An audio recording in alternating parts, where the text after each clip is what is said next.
I remember there was a book written by Helmut Lammer called My Labs, which showed the cover of that. And he put that out. I mean, he was an Austrian researcher, and he put that out. And then very quickly, he disappeared. I mean, he was silenced. Do you know anything about him, what happened in his case? I'm not sure I know what exactly happened to him, but we were in correspondence for a while, like through post mail, as researchers.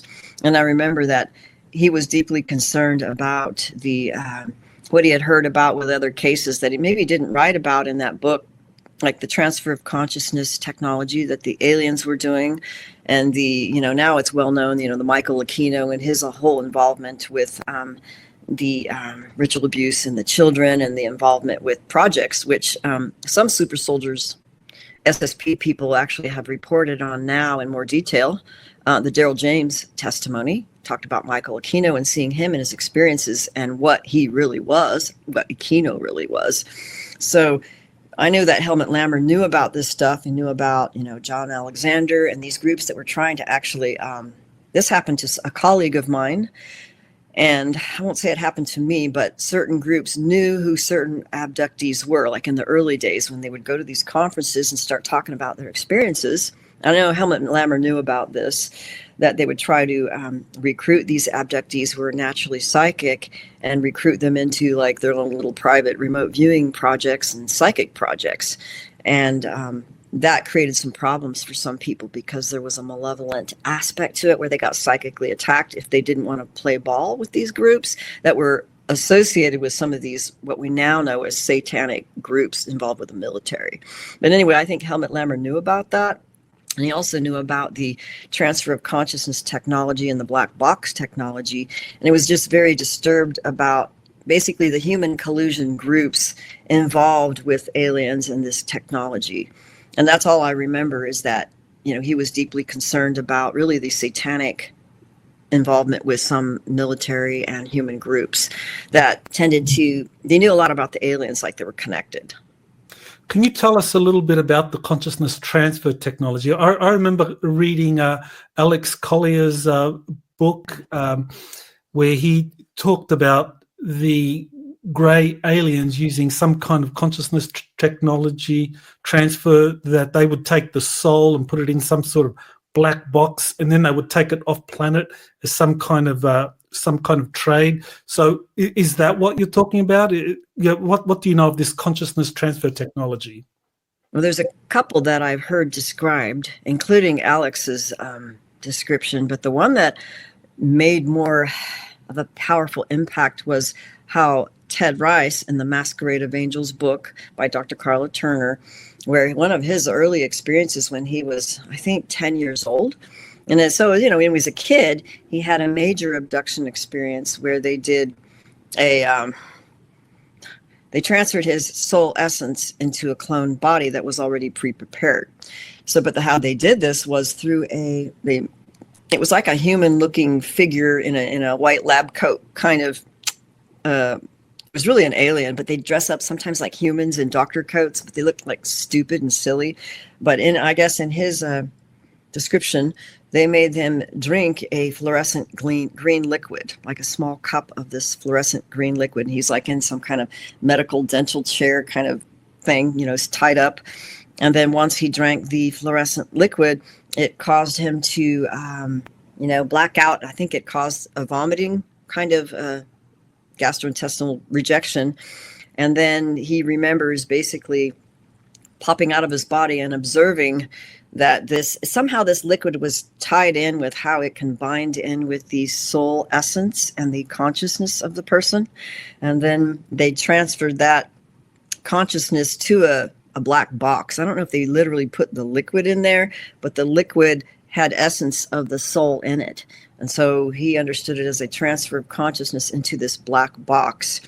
And he was basically out of body watching the whole thing, where they basically killed the original body by cutting off the head and then transferring the essence of spirit, soul into the black box, and then taking the black box over to a clone body that was stored in a bunch of, kind of like coffins in cold storage, like a bunch of drawers, and, had a body ready made at that same age. And then to activate putting the soul back in the body, they had to do some kind of electrical signal where they placed the black box on the chest shoulder area, like on the side. And then it kind of activated the heart, like when they do give you the EKG thing to get the heart beating. And then it was as if the soul essence was literally transferred back into the clone body. But my idea is that there's something to do with this fluorescent liquid that acts as a medium between the physical body and the soul essence, and can have a quantum transference of energy from a physical solid directly into a vaporous form that can go right into the body through electrical impulse. So that's how he remembered a transfer of consciousness from his regular body into a clone body. And so that was like a hugely traumatic experience that he did remember. And that when he did come back, he got very ill for like 2 months, couldn't go to school for 2 months. And then he ended up getting the same childhood diseases over again. At that time, they still had chicken pox and mumps and measles, but he ended up getting those childhood diseases that he had already had, So it shows that second body, wasn't immunized against these diseases. So that's one case of transfer of consciousness. But there's another that is a little more subtle, that still has to do with the black box, but can transfer the consciousness from the black box to something else. And then there's another one. This is what was in Dr. Corrado Malanga's work, and there's a sketch of this on my website somewhere. And it has to do with these cylindrical large containers that can hold the physical body. So there's like a horizontal one, and then there's a vertical one. And one person I know who I've interviewed like 4 times, who has a lot of conscious memory, was put in one of these chambers. And then what they did is they activate some kind of frequency, and then the frequency causes their etheric body, the etheric double, to be just activated, as if it basically just jerks them out of the body. And so it does a frequency, and then it pulls it loosens it out of the body, and then that soul essence goes into like a tube of some sort, and then goes into another body, which may be a clone body or another alien body. And she remembers this happening to her. But Dr. Corrado Malanga had heard this reported several times in his hypnotic regressions, and even got someone to do a sketch of the equipment that they saw when this took place. So there's different ways in which I believe that they can transfer consciousness in a more physical way. And then there's other ways they can do things now that I believe that the MyLabs and super soldiers they're starting to report in their experiences. That has to do with, I know it's complex, but if they can split the consciousness through trauma, creating alter personalities that have a specific skill of interest, then they can access that alter personality while you're still in your physical body, asleep in bed, pull them up on a trigger cue code through telepathic triggering, and then pull that astral alter straight out of the body and transfer it into a clone or another reality where they have some kind of usefulness because of that alter's skill as an asset. So there's different ways in which transfer of consciousness can actually take place.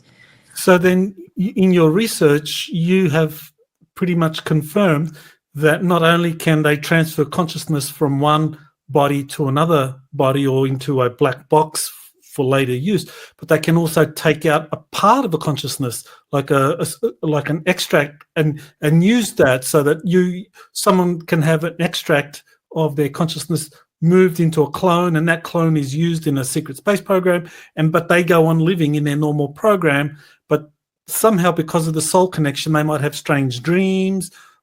Is that, can you elaborate on that? Yeah, the dreams come in as looped memories, and sometimes I think they could take you out of, quote, time and space. And we know that they've done this in alien abductions for years, where they could take you, use you in their medical, whatever they're doing with you for a period of time, and then come back. Sometimes it's missing time, but sometimes it's like not missing time or before you were even taken. And one of my colleagues had that happen, where he came back 10 minutes earlier before he was taken and had this whole deja vu for 10 minutes. But they took him, but they brought him back too early. So, but they can take you back within what seems like a moment of time, but they had been working with you in another dimensional reality for a longer period of time. So I think that's why they can remember being utilized on an op that may take a period of time, but then come back as if they didn't really have much missing time. And it's kind of confusing. But I think that there's an energy loss. I think if they're always utilizing you, your energy and your physical energy could be depleted while that's taking place. You need that research. And you know, if you look at books or documentaries, it's all about child presentation and, you know, having, you know, seeing in craft, seeing babies in tubes, being bonding and all of that. No, hang on a minute. They actually watch and witness you doing things. They'll witness you in their house, in your house doing things, and then take you up, then take fetuses and things. So people just think, oh, it's just about babies and what they've seen on the films. No. That's part of you know, that's part of like controlling the narrative. Absolutely. To try to define it in a certain way so that we perceive it in a certain way. But in reality, there's a lot more going on that suggests a deeper and more invasive manipulation and control mechanism. And this is what I found out through colluding with Dr. Corrado Malanga of Italy, who is his own researcher for 30 years now, although he doesn't work with abductees doing regressions anymore, because it seems like a lot of people who've done them, they'll only do it for 10, 20 years and be like, I'm not going to do it anymore. They've learned enough. They're doing something else. And that's how it tends to be, because there's a lot of drama. There's a lot of targeting. There's a lot of interference really that happens when you do research. But what he found is that the aliens are essentially trying to insert themselves and their consciousness, which he calls an active alien memory, almost like a hard drive of their consciousness, and embed it within us using our eternal spirit as a battery to house their consciousness so that they live through us as a kind of host. And they would do this within the first 6 days of our life and then come and get us every so often, depending on how they will use us, basically to keep using our energy and then back up the memories like in clones. And they do all kinds of things. Yeah, because also, actually, I think in one part of your book, there was a guy that was viewing himself as a clone down there, and then a part of his energy, they gave him a box. They took something, a box of energy. And then he saw himself, and now this totally makes sense, actually. He witnessed himself like he was looking down, like having like an out-of-body experience. And then he witnessed the what they'd captured in the box, his spirit going back into this clone. And he felt very different afterwards. Now, well, that does actually make sense. Yeah, I mean, that's cloning and like putting you in a different body.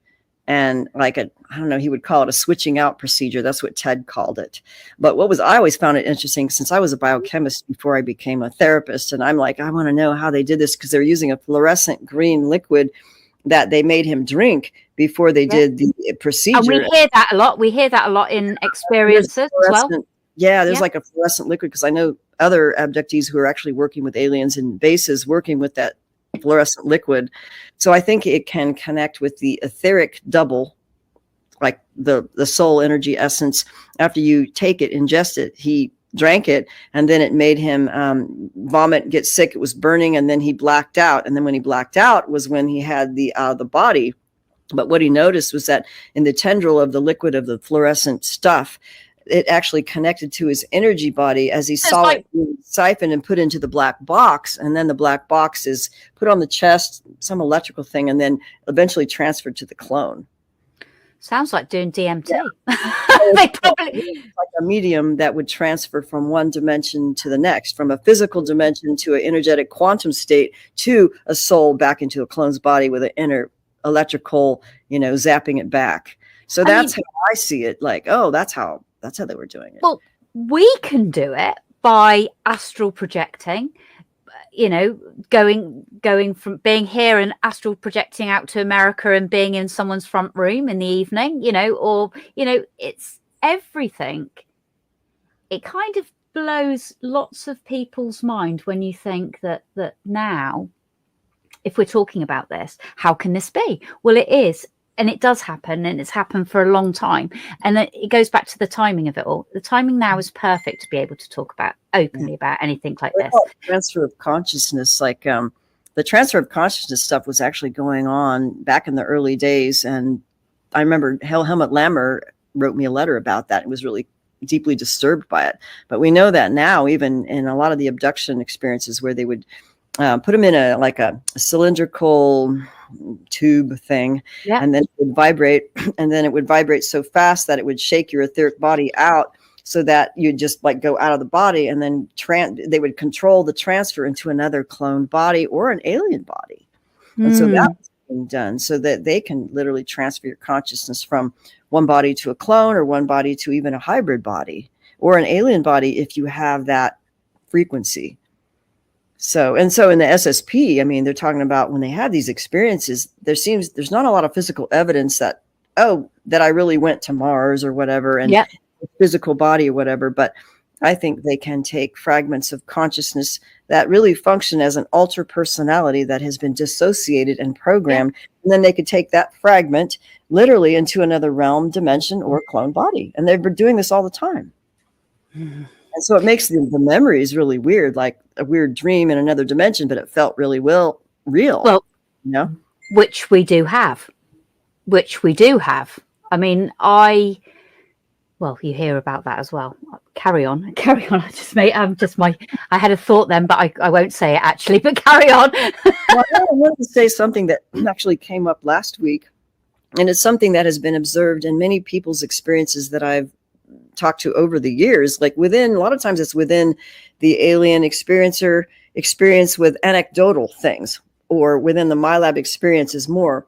But we call them like the astral police, or the clipboard people, who are kind of like doctors, but you might just meet them only in dreams, or like they're watching you and they're observing you, and you're not supposed to get lucid or go into a certain realm where they're functioning, so you can't figure out what they're doing. Yeah. So this has come up, recently, and it was a video of a young woman who was describing how she used to lucid dream all the time, and like enjoying lucid dreaming, because if you can, it's actually an enjoyable experience, a lot of explorations. You get so much in a lucid dream. So she ended up in a lucid dream in another environment. I don't know if it was like a room where there was a woman with a clipboard, like asking her all kinds of questions, like, you're not supposed to be here, and asking her questions about vaccines and this and that, we're going to have to, give you a vaccine because you're not supposed to be here. You're not supposed to remember, And then she escaped this environment that she was in. But then when she woke up, she actually had a really bad, like very high fever for the next 4 days, as if they gave it to her in this other realm. And that from that point forward, at least several months since that experience, she stopped having lucid dreams. But these clipboard people, other people I know have described them for years, like astral police, or they, like when you come out of the body, even in like a near-death experience, or you were in surgery or something, and then you temporarily go out of the body and you end up in another realm. They're like, who's these clipboard people? Like, are they trying to like stop Watchers. you? Yeah, but they seem human. So an experience that I've had with another experiencer, remote viewed from above, like behind a X-ray sort of booth, people taking notes, looking down. Well, we haven't got long because it goes so quickly. So right, just a quick synopsis again of the what your views are again on the military side to all of this. What do you think, besides obviously like the sort of the warfare between what they need, technology, vice versa? What do you think the military are actually doing with the information? Well, I mean, I think the alien involvement with humanity happened long before our military industrial complex, our scientific military have started doing what they're doing. I think they're just copying what the aliens are doing, or they're helping them. So I think the alien thing precedes that, and many generations, God knows how many generations they've been doing this with some bloodlines. So we know that. But I believe that this is an extension of an advanced project that involves MK Ultra, seems simple compared to a lot of what I've heard with people in the secret space program and what we're calling the MyLab weird alien stuff. And like some people are remembering, for example, having been recycled unnaturally directly into an underground base where humans are working with aliens, and then they're giving them false programming of benevolent ET stories so they can carry out a programmed life script. So they're doing recycling, unnatural recycling of our souls. So that kind of thing is soul harvesting. Yeah.